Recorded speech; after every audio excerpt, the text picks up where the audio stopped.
Assalamualaikum warahmatullahi wabarakatuh. Kami dari kelompok 6 yang beranggotakan 1. Diah Kumala Margareta, 2. Konita Hanifa, 3. Taufik Hidayat, 4. Trista Widayanti, 5. Tika Anissa. Video kali ini kami buat dalam rangka memenuhi tugas mata kuliah Ilmu Pendidikan. Adapun materi yang kami bahas dalam video kali ini mengenai Standar Nasional Pendidikan atau SNP. Pengertian dari Standar Nasional Pendidikan sendiri adalah kriteria minimal mengenai sistem pendidikan di seluruh wilayah hukum Negara Kesatuan Republik Indonesia.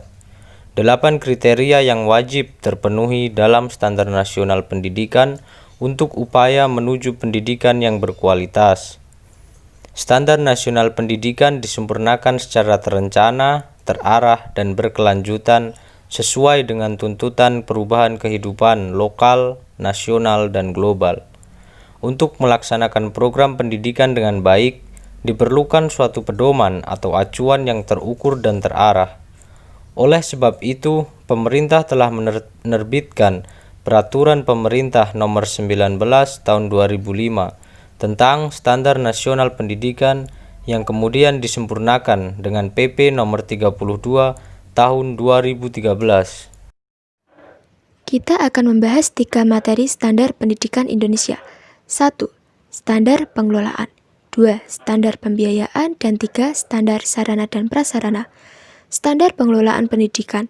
Standar pengelolaan terdiri dari 3 bagian, yaitu yang pertama, standar pengelolaan oleh pemerintah, yang kedua, standar pengelolaan oleh satuan pendidikan, dan yang ketiga adalah standar pengelolaan oleh pemerintah daerah. Standar pengelolaan oleh satuan pendidikan menurut pasal 49. Pengelolaan satuan pendidikan pada jenjang pendidikan dasar dan menengah menerapkan manajemen berbasis sekolah yang ditunjukkan dengan kemandirian, kemitraan, partisipasi, keterbukaan, dan akuntabilitas. Pengelolaan satuan pendidikan pada jenjang pendidikan tinggi menerapkan otonomi perguruan tinggi. Materi yang selanjutnya, standar pengelolaan oleh pemerintah daerah. Pasal 59 ayat 1, pemerintah daerah menyusun rencana kerja tahunan bidang pendidikan dengan memprioritaskan program. Yang pertama, wajib belajar. Yang kedua, peningkatan angka partisipasi pendidikan untuk jenjang pendidikan menengah. Yang ketiga, penuntasan pemberantasan buta aksara. Yang keempat, penjamin mutu pada satuan pendidikan baik diselenggarakan oleh pemerintah daerah maupun masyarakat. Yang kelima, peningkatan status guru sebagai profesi. Yang keenam, akreditasi pendidikan.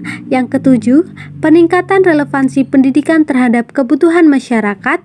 Dan yang terakhir adalah pemenuhan standar pelayanan minimal atau SPM bidang pendidikan. Selanjutnya adalah standar pengelolaan oleh pemerintah.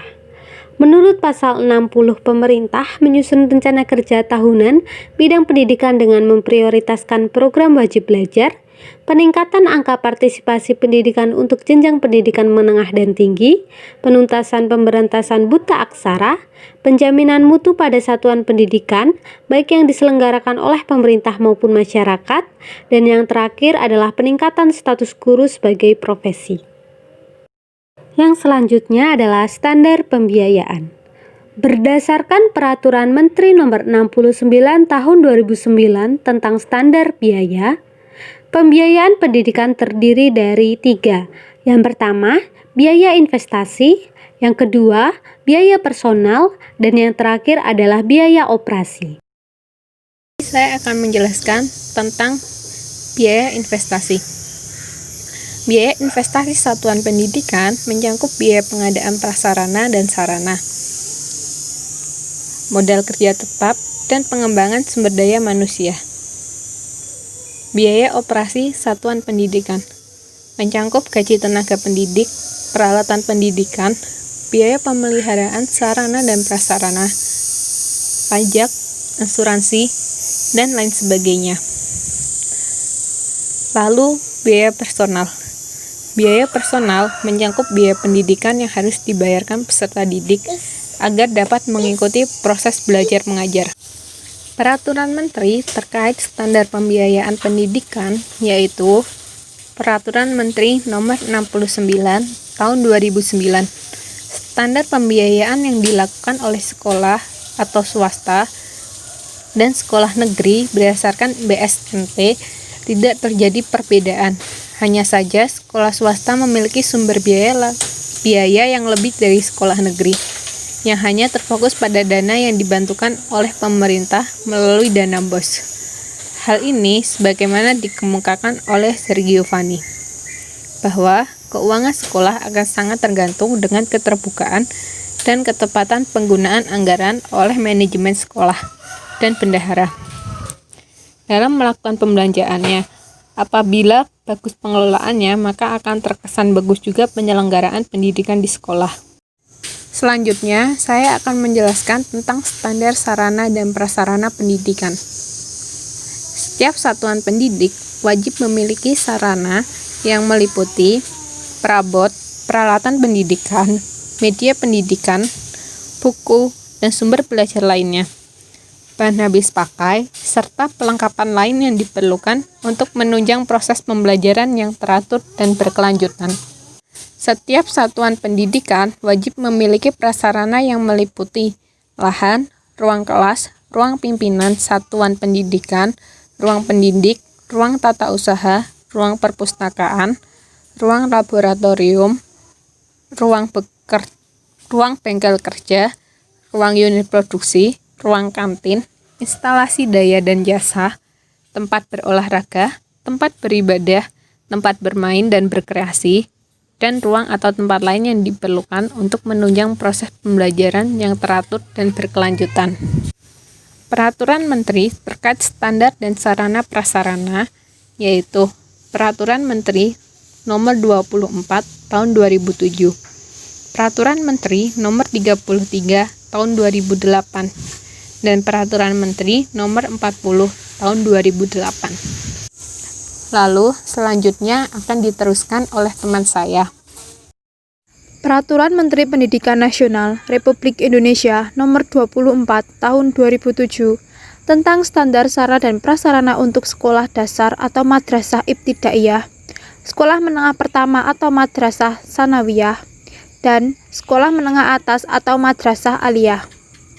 Peraturan Menteri Pendidikan Nasional Republik Indonesia Nomor 40 Tahun 2008 tentang standar sarana prasarana untuk sekolah menengah kejuruan dan madrasah aliyah kejuruan.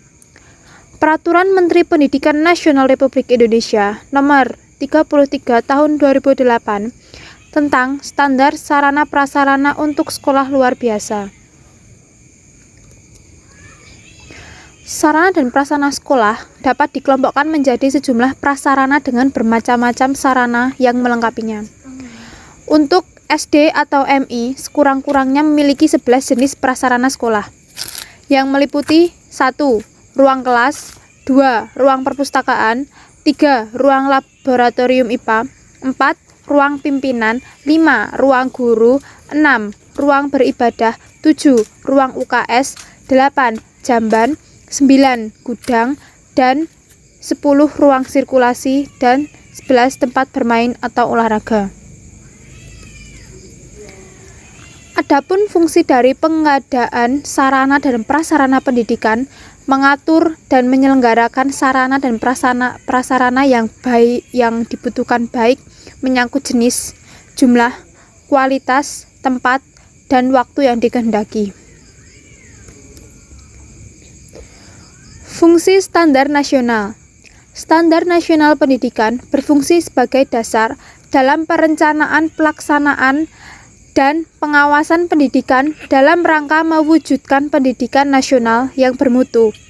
Standar nasional pendidikan bertujuan menjamin mutu pendidikan nasional dalam rangka mencerdaskan kehidupan bangsa dan membentuk watak serta peradaban bangsa yang bermartabat. Sekian dan terima kasih.